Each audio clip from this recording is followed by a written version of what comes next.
if you have Jeff Wilson back this week, what's the one skill about his running style, Eric, that you've always admired about him that makes him effective? Well, I think the thing we've gotten to know about Jeff is how physical he runs the ball. You know, he brings a great physical component to it. But overall, he's done, like we need all the backs to do is to be complete backs, but the physical part of it is a big one that stands out. Does that open up a different element of the offense that you guys haven't had so far yet? Do you think, or I mean, Raheem? Yeah, I don't think so. I mean, you know, Devon's run the ball downhill. Raheem's had on some of his touchdown runs where he's run people over at the goal line and he's bounced off of contact in line.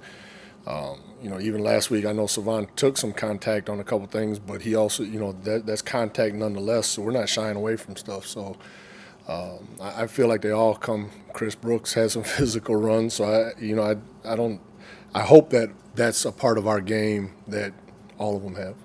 You've seen so many running backs throughout your years. Does it just fascinate you at times that Raheem Mostert is doing this at 31?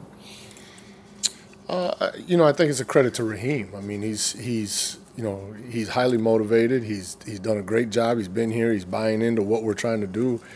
Is age a factor? I mean, age is a limiting factor for every player in this game. You know, it's such a short window of opportunity, and I think he's maximizing his window. And, you know, the fact that he's doing it at 31 is awesome, but I just think the fact that he's doing it and maximizing and taking the most of this opportunity is what's really cool. Eric, is it particularly cool for a coach to see a guy like that enjoying this kind of success after the start to his career that he had where he was cut by one team after another? I think it's cool to watch your players excel regardless of what their past experiences have been. I mean, we're trying to stay in the moment here. I mean, that's what this is, and that's really what we talk about here all the time. And I believe that this opportunity we have right now is the most important one. How you got here is a part of your journey, and that's kind of one of those things you maybe reflect on at the end. But right now, we got to maximize this opportunity right here, and whatever that motivation is, whatever those things that you bring with you, is all part of the package.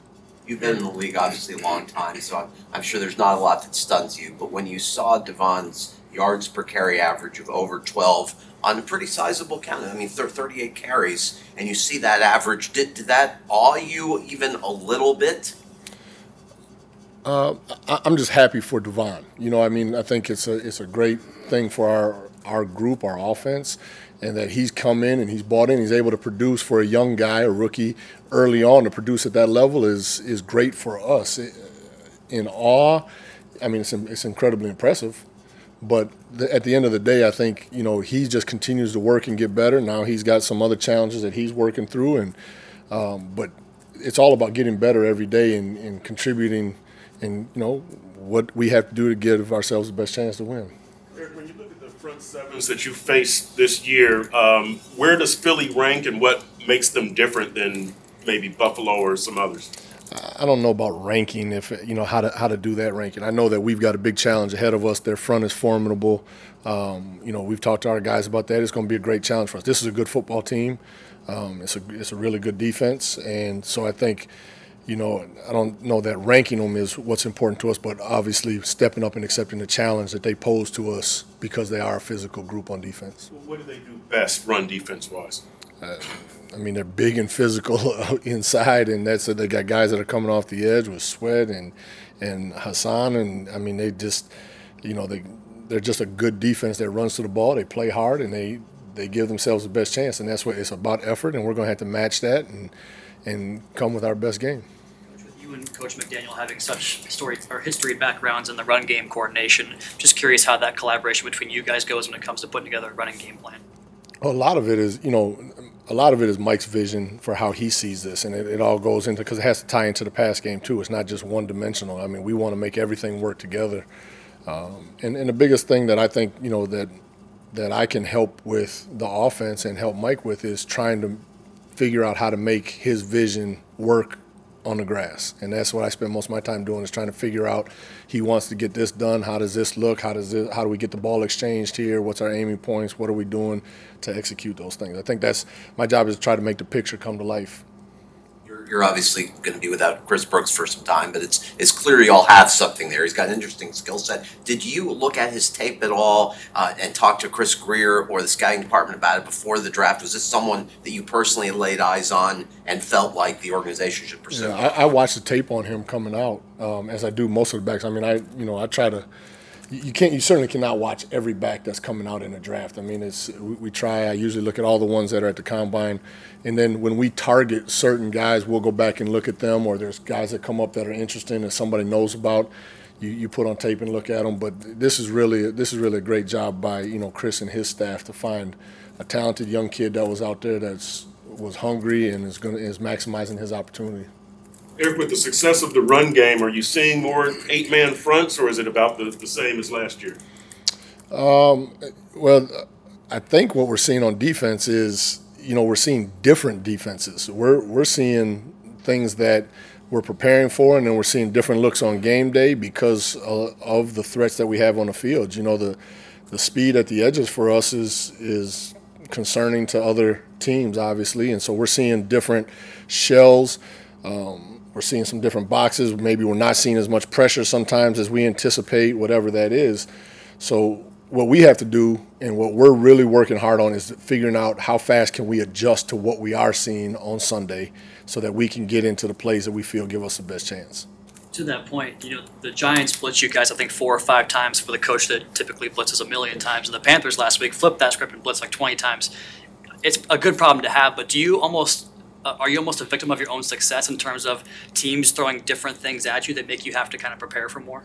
I don't want to feel like we're a victim of our own success. I mean, we work hard at all this stuff, and so hopefully we're doing a good job to prepare our team to go out there and execute. And there's different looks that come up. I mean, that's the challenge of this game is that, they got a pencil on the other side and they're trying to draw up things, trying to figure out how to stop us and how well do we adjust or how good is our game plan. And that's the challenge of this, and that's why we all do this. That's the fun of it. Did anyone kind of cheer when you watched Brooks when he pushed the one guy into the other guy and then kind of refused to go out of bounds? When you watch it as a running back group or as an offense, is that the kind of play where folks are really fired up? I'm glad you asked me that question, and the way I'll answer it is that absolutely, and here's why: because the room that we have, the running back room I'm speaking of in particular right now, is an exceptional room of young people in it. There's great guys in this room. They're good football players, but they're unselfish.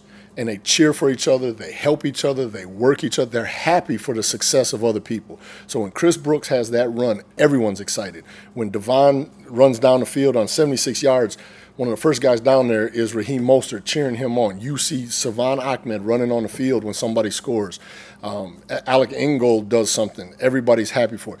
It's such a fun room to be in because you have a high-character group of young men who are in there who are truly being unselfish in probably one of the most selfish positions there is in the game of football. Wide receiver. Well, I mean, there's 2 wide receiver spots. There's usually only 1 running back spot. So, I mean, and the fullback doesn't usually get the ball on that. You know what I mean? So you got 1 guy that's usually out there in my room that's getting most of the attention in the plays, and all of them want to be that guy, which is what you love. You want them all to be that guy. The reality is they can't all be that guy at one time. But when you can rotate them in and everyone's happy for each other, it's an awesome thing.